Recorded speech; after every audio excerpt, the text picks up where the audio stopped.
All right, let's get right into it. We're going to master summary writing step by step, exactly how the Cambridge examiners expect it. My goal here is to get you feeling totally confident and ready to earn those top marks. So here's our game plan for today. First, we'll figure out what actually makes a summary good. Then, I'll walk you through a simple 6-step method. We'll practice a bit, check out some writing tools to make your work shine, and finally, we'll cover the common mistakes you absolutely want to avoid. Okay, first things first. What exactly is a good summary? Let's break down what it is, and maybe more importantly, why getting this right is so crucial for your final grade. Think of a summary as the pure essence of a text. It's like squeezing an orange. You want just the concentrated juice, not all the pulp and seeds. That means you're leaving out the little details, the examples, and any opinions. It's all about the core ideas and, crucially, in your own words. Just look at this. On the left, you've got the whole passage. It's a lot. And on the right, that's our goal. Our job is to filter out all the extra details and just keep the pure, core message. That, right there, is what a great summary looks like. So what are we actually trying to achieve here? What's the secret sauce? Well, there are a few core principles, some golden rules, that really separate a weak summary from a powerful one. Let's get into them. Here they are, the 4 golden rules. First, and this is a big one, you only want the key ideas. Leave all those little details behind. Second, you have to use your own words. This shows you actually understand it. Third, no repeating yourself. And finally, and this is super important, no opinions. A summary is about what the author thinks, not what you think.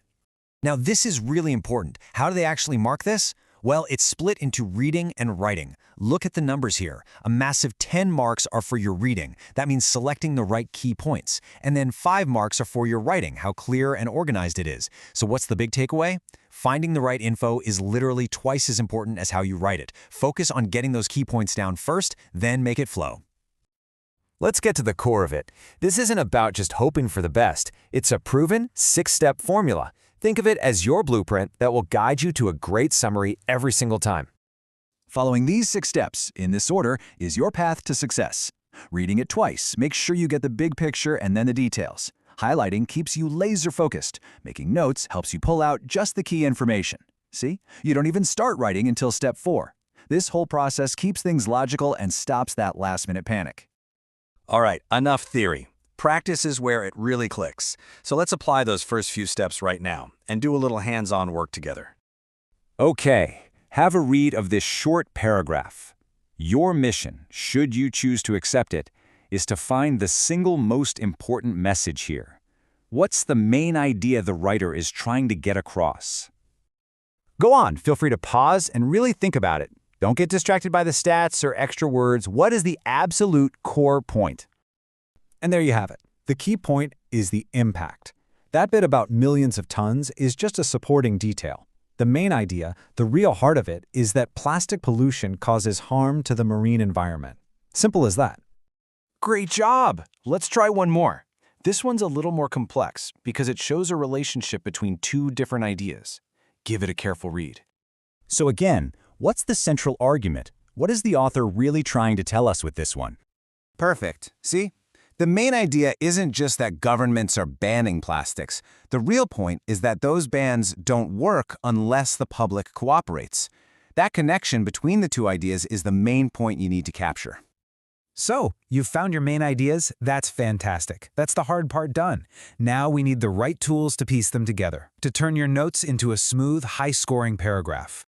This amazing skill is called paraphrasing. It just means saying the same thing but in a different way. The secret is to use synonyms, different words with similar meanings, and to mix up the sentence structure. You really don't have to be a vocabulary expert to do this well. Check this out. It's a perfect example. The original says, water is essential for life. A fantastic paraphrase is, water plays a vital role in human survival. See that? The meaning is exactly the same, but the words and the structure are different. That is our goal. Paraphrasing is such a vital skill. It's not about just changing 1 or 2 words, it's about saying the same thing in a totally new way. Here, governments becomes many countries, and banning becomes introduced restrictions. The meaning is exactly the same, but the wording is all yours. This shows you truly understand the point. But how do you get good at this? Well, here are a few tips. First, use synonyms, words that mean the same thing. Try changing the order of the words in a sentence. But whatever you do, you must keep the original meaning. And please, resist the urge to just copy phrases. Now, connectives. These are like the glue that holds your ideas together and makes them flow. But here's a little tip. Don't just sprinkle them in to sound fancy. Use them with a purpose. A clear, simple sentence is always, always better than a confusing one with a big word like consequently thrown in for no reason. And please, don't forget the basics. Clean punctuation and correct spelling are easy marks you don't want to lose. Keep your sentences clear and to the point. Short and simple is way better than long and confusing. Nailing this stuff helps protect those 5 writing marks. All right, let's switch gears for our final section. We're going to look at the common traps that so many students fall into. Because honestly, knowing what not to do is just as important as knowing what to do. Take a good look at this list. Seriously, every single one of these is a classic mistake that can cost you big marks. Copying chunks of text just screams, "I didn't understand this." Including examples means you missed the main idea. And going over the word limit, well, that's not a summary, is it? Avoiding these pitfalls will instantly make your work so much better. Let's do a super quick recap of the key skills. 1. Identify the core ideas. 2. Say them in your own words. 3. Connect them smoothly. And 4. Be concise and stick to that word limit. You have totally got this. Hey, if this guide was helpful for you, please show some love and like, share, and subscribe to Nest Lingua. We have a lot more explainers just like this one to help you succeed. And here is your challenge.